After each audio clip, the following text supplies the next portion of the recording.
Welcome to intellectual.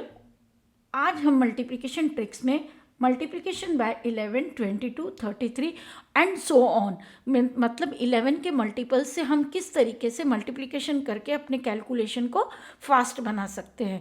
यह वैदिक mathematics की ट्रिक है और वैदिक मैथमेटिक्स बहुत इंपॉर्टेंट रोल प्ले करता है फास्ट कैलकुलेशन करने के लिए, और ये हमारे ब्रेन को फिट और अलर्ट भी रखता है और आपको और बच्चों को इसमें करने में बहुत मज़ा भी आएगा।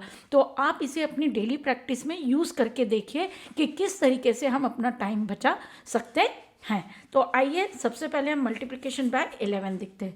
कोई भी 2 डिजिट नंबर ले लीजिए, जैसे फॉर एग्जांपल 45। अब 45 को मुझे 11 से मल्टीप्लाई करना है, तो मुझे क्या करना है? बहुत सिंपल है। मैं ये last digit as it is लिख देती हूँ और फर्स्ट 2 डिजिट को ऐड कर देती हूँ। 5 + 4 9, और फिर मैं ये first digit as it is लिख देती हूँ। मतलब मैंने किया है, यूनिट डिजिट था जो 5, उसे मैं एज इट इज़ रख दिया। इन दोनों डिजिट का सम मिडल ऑर्डर में आ गया और फिर ये 10th digit as it is आ गया। एक और एग्जाम्पल ले लेते हैं। सपोज मुझे 232 को 11 से मल्टीप्लाई करना है, तो मैंने आपको बताया है कि हमें यूनिट डिजिट को एज इट इज़ रखना है। अब इन दोनों को ऐड कर दीजिए। 2 + 3 हो गया 5, 2 + 3 हो गया 5, और last digit 2 as it is. तो 233 को 11 से हमने मल्टीप्लाई 232 को हमने 11 से मल्टीप्लाई किया और हमारा आंसर आ गया 2552। ये बहुत इजी मेथड है।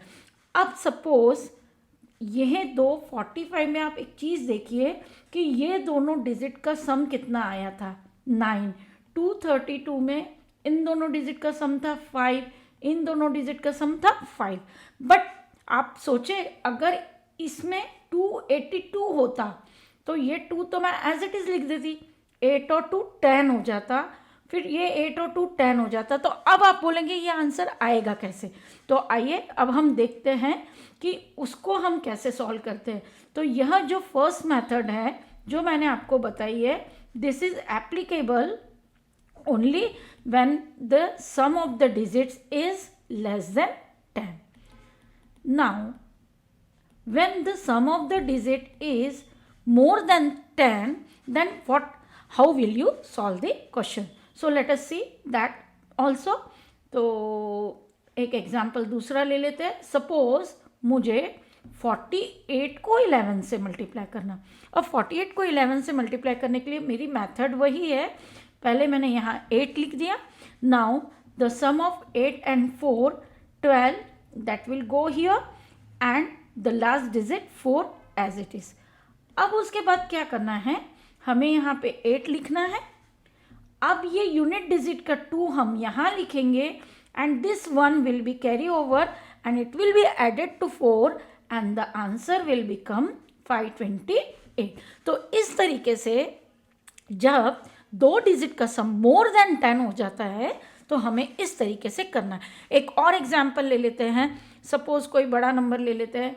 4, 8, 9, 7 को हम 11 से मल्टीप्लाई करते हैं। आइए करते हैं। 7 को हम एज इट इज़ लिखेंगे, 9 + 7 ऐड करेंगे। अब 9 और 7 हो गया 16। देन नेक्स्ट हम ऐड करेंगे 8 + 9 which is equal to 17। Then 4 + 8 which is equal to 12।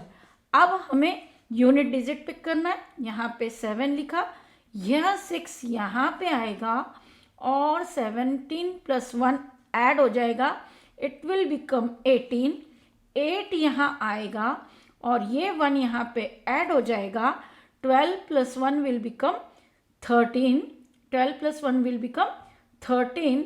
उसका 3 यहाँ आएगा और ये 1 इस 4 में जो लास्ट डिजिट हम यहाँ लिखते हैं 4 उसके साथ ऐड हो जाएगा and 4 + 1 will become 5। So let us take one more example to be more clear. I will write one more example. Suppose I want to multiply, take a small number, 989 multiplied by 11.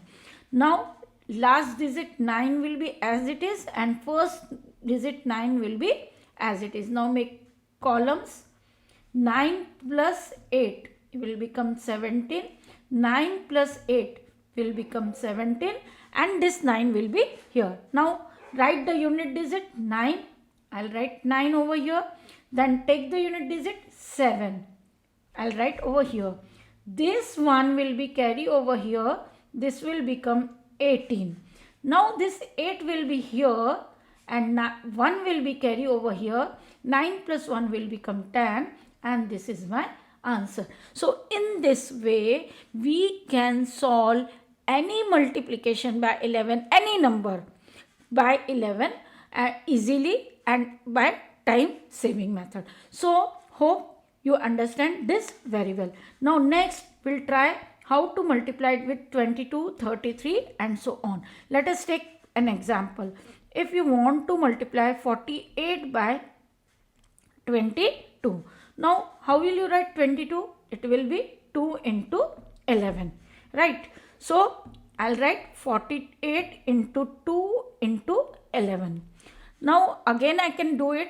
Either I multiply 48 by 11 and multiply it by 2, or 48 into 2 and then multiply it by 11. It's up to you. So I'll prefer this method.